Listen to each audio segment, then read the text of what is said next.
Alright lads, welcome back to the channel. Today, as you've probably seen by the title and the intro, it's another championship predictions review video for the playoff first legs. But obviously, there's only 2 games, isn't there? So it would have been a short video. So with this one, I decided to incorporate my team of the season, what I've seen from I used this app on my phone called FootMob. I've used where their average ratings for players throughout the season and my personal opinion of what I've seen of the championship season. But yeah, so without further ado, let's get into my predictions of the Swansea v Brentford, and I think it's Cardiff are at home against Fulham in the first leg, and then after all that, onto my team of the season. Alright, then the first playoff game, it is at the Liberty Stadium, and it's the first leg of the game between Swansea and Brentford. Obviously, Swansea being at home in this one. So I'm just choking on air for some reason. Yeah, I think this one kicks off later today. I'm not sure what time, but yeah, anyway. Obviously, Swansea's finished in the 6th spot on 70 points, and Brentford obviously 3rd on 81st, as always. 3rd place 6th, and 4th place 5th. Last 3, Swansea drew 2 with Forest and then beat Bristol 1-0, and then Reading, obviously, they got that huge win over Reading, which secured their spot in the playoffs, winning it 4-1. Brentford, on the other hand, they've not been on great form, obviously slumping in their last 2 games, beat Preston 1-0 and then lost 1-0 against Stoke and 2-1 against Barnsley. These 2 teams, when they played each other earlier in the season, Brentford did the double over Swansea.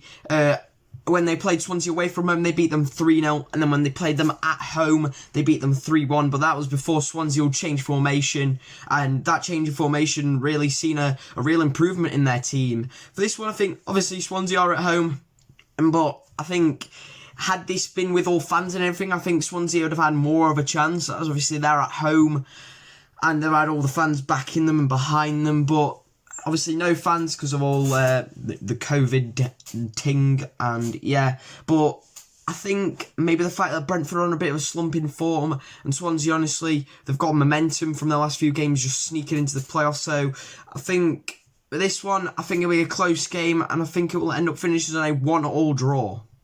Second game is obviously 4th against 5th, as that is how the playoffs work, and it's Cardiff against Fulham. Cardiff finishing in 5th spot on 73 points. Fulham are a place above them, and I think they finished 8 points above them on 81 points. In the last 3, Cardiff won every single one of them. Beat Derby 2-1, Middlesbrough 3-1, and then on the last game of the season beat Hull 3-0. Fulham, on the other hand, they've not lost in the last 3, but they've not been on the greatest form. Drew 0-0 against West Brom, beat Wednesday 5-3, and then drew 1-0 with Wigan, which ended up seeing Wigan going down, unfortunately for them. When they played each other early in the season, Fulham came out on top with a draw and a win. In the first game they played, it was at Cardiff's ground. Cardiff were at home, and that finished as a 1-1 draw. But then when the tie went to Craven Cottage, Fulham, they dominated the tie and ended up winning it 2-0. This one, though, obviously, the first legs are always really nervy in playoffs games, as I know because Wednesday we were in it a few years back, but we're nowhere near that standard anymore. And I think I remember the season we played Huddersfield. I remember the first leg in that game. I watched it on Sky, and there was no teams really going for it. It was such a cagey affair, and it finishes a 0-0 draw. But obviously, it was the opposite case when we played Brighton at home. That was just such an electric atmosphere. But yeah, I'm just waffling at this point. Back to the Cardiff Fulham game, which is actually relevant. And yeah, this one I think will be a cagey affair, be close, but I think Fulham might be able to nick this one, as I think they are a stronger side than Cardiff. So for this one, I'm going to go for a 1-0 away win for Fulham.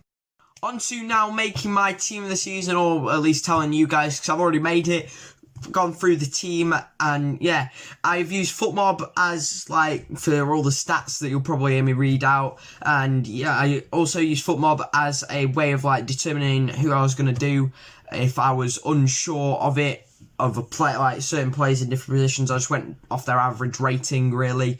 But yeah, it's going to be in a 4-4-2 formation, as I think that consists of most of the common position on the pitch, like goalkeeper, obviously, centre-back, full-backs, wingers, centre midfielders and strikers, all most of the common positions on the pitch. But yeah, so without further ado, let's hop straight into let me tell you guys who I think, what I think my team of the season is. In my goalkeeper spot, obviously, as we're starting off in the 4-4-2 formation, as you can probably guess, is Bryce Samba, probably one of the best goalkeepers in the Championship this season, performed really well. Made 40 appearances in the Championship this season, and that obviously playing 90 minutes through every game. That is 3,600 minutes played, quite a lot of minutes for a player as a goalkeeper. Obviously, he's made 109 total saves and 13 clean sheets, with an average rating according to FootMob of a 6.55, which is maybe not the best compared to other goalkeepers, but I just think his performances have been really good this season. And yeah, obviously 40 apps, 109 saves and 13 clean sheets.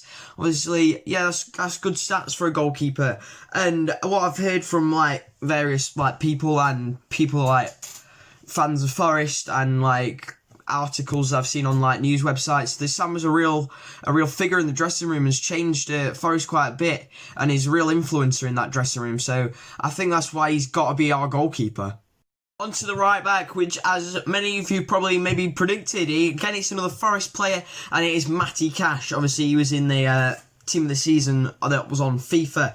He made 42 appearances this season, with 2 of them off the bench, so he made 40 starts, as well as, which is the same as Samba.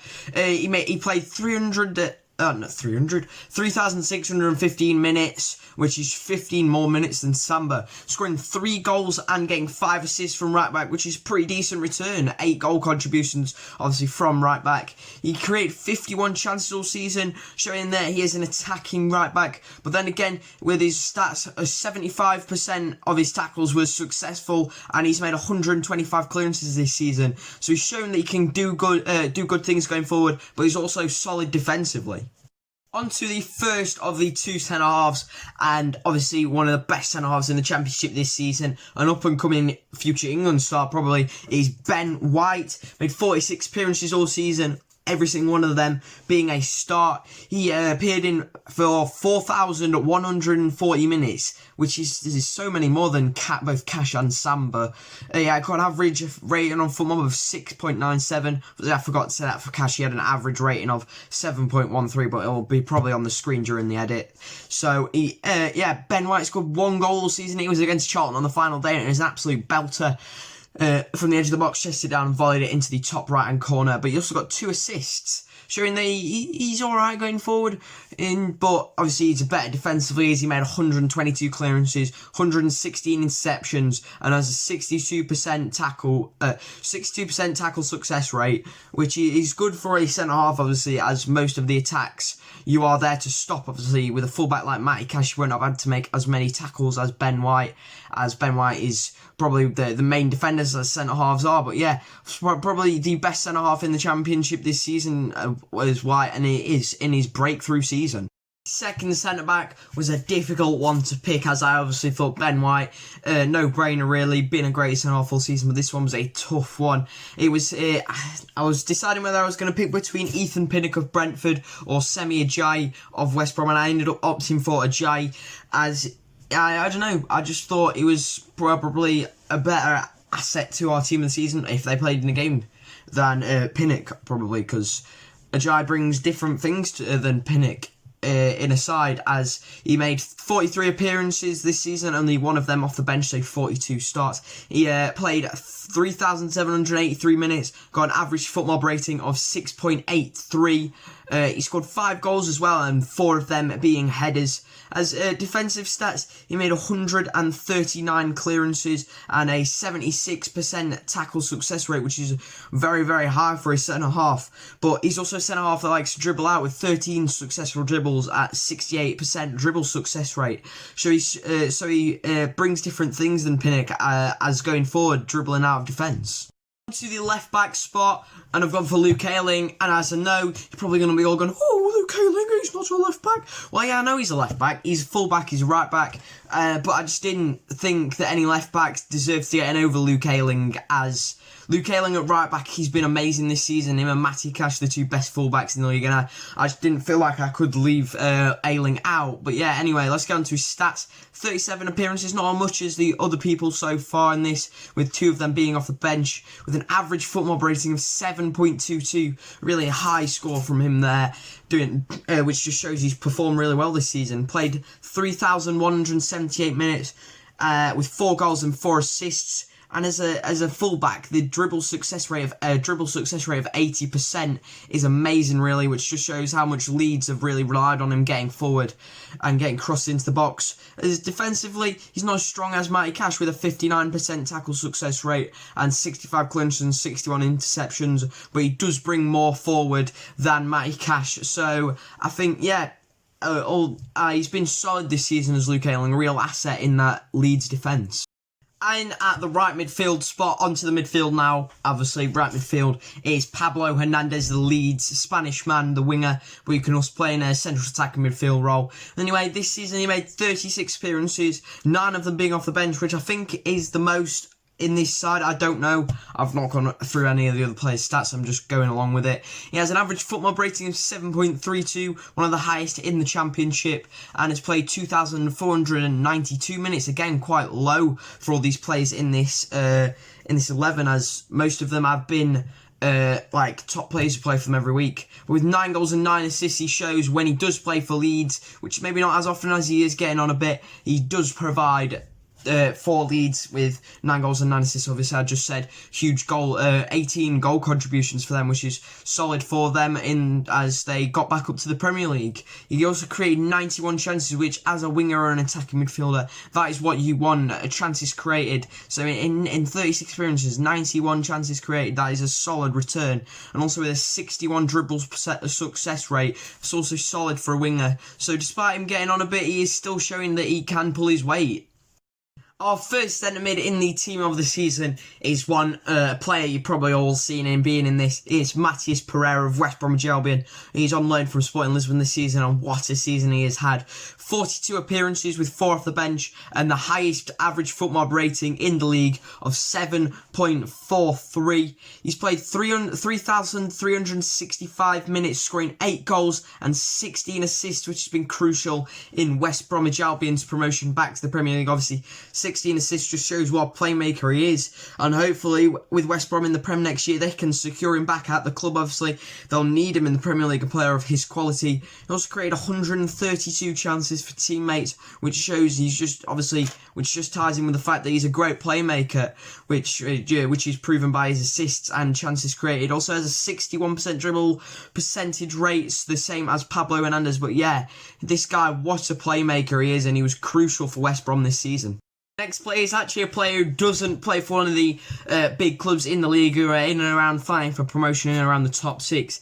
And as you probably guessed by my introduction of him, it is Eberechi Eze, the youngster from QPR. 46 appearances for QPR this season, all of them being start. He's played 4,057 minutes and has an average footmob rating of 7.28, which is quite a high one in the Championship.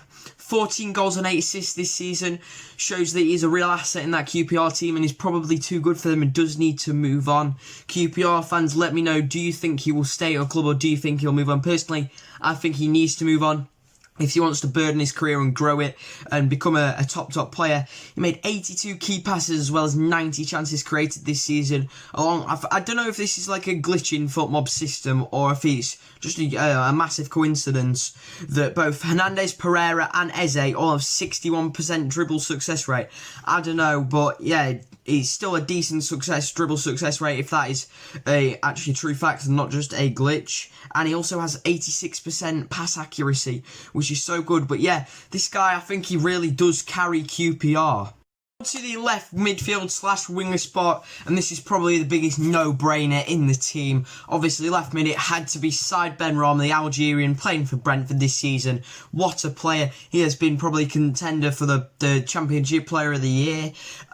He's made 43, and he said 400 then. 43 appearances this season for Brentford. 4 of them being off the bench and has an average foot mob rating of 7.35. Another one in the top 3, I think it is, in the Championship. He's played 3,546 minutes this season for Brentford, scoring 17 goals and 8 assists, which is just crucial, those goal contributions to Brentford, and he is one of the main reasons why they finished 3rd this season. He's made 91 key passes again, showing that he obviously scored 17 goals, shows he was a good finisher, but also with 91 key passes and 99 chances created, he's shown that he's a playmaker as well, and also has a 55% dribble rate. And just think about how many dribbles he goes on, like how many they can just go wrong. Like, it's just such an insane dribble rate for a player that dribbles as much as Ben Rama. But yeah, probably, in my opinion, I'm going to say this now, I think he's probably my Championship player of the season. On to our first striker spot and the penultimate player on this list, and it is Ollie Watkins, obviously the Brentford striker, the young upcoming Englishman. Made 46 appearances for Brentford this season, all of them being starts in the Championship. Has an average foot mob rating of 7.14, which again, solid. To get over 7 on these foot mob ratings again is a solid score. He's played 4,128 minutes this season for Brentford, scoring 25 goals and 3 assists with a 59% shot on target ratio. So basically 59% of the shots he takes, nearly 60% go on target, which is just insane. Like, oh, I just can't believe that. That's such a good return. Also 62% dribble ratio. 25 goals though. I think him and Mitrovic, obviously, they're obviously the 2 no-brainers for the strikers this season, scoring both above 20 goals, both of them. Just they've proved a masterclass this season and treated the Championship fans to some real beauties of goals and a real masterclass in finishing. To the final player in the 11, obviously, is a striker position. The second one, obviously, we've already done Ollie Watkins. And obviously, as you probably guessed already, is Alexander Mitrovic. Obviously, he's been great this season for Fulham. 40 appearances, all of them being starts, and has an average rating on foot mob of 6.98, just below that good 7 mark, which is obviously what is a very, very good score. 26 goals this season, just 1 more than Ollie Watkins, obviously, but only 2 assists, which is 1 less than Ollie Watkins, so they've had the same amount of goal contributions, 28, both of them. He's played 3,500 and 89 minutes, with 53% of his shots that he takes going on target and 45% dribble rate, which is solid to say. He's a striker that is like more of a hold-up striker, but which is a complete opposite playstyle to Watkins, as Watkins likes to get the ball, dribble at defenders and have a shot. But yeah, Mitrovic has a very different playstyle to him, and yeah, he's obviously, these two, I reckon if they were on the same team, it'd be a deadly strike force and could probably get somewhere in the Premier League. But yeah, that is the final one of this Championship team this season. If you enjoyed the video, don't forget to like, and yeah, I'll see you in the next one in a bit. Like a Hellcat.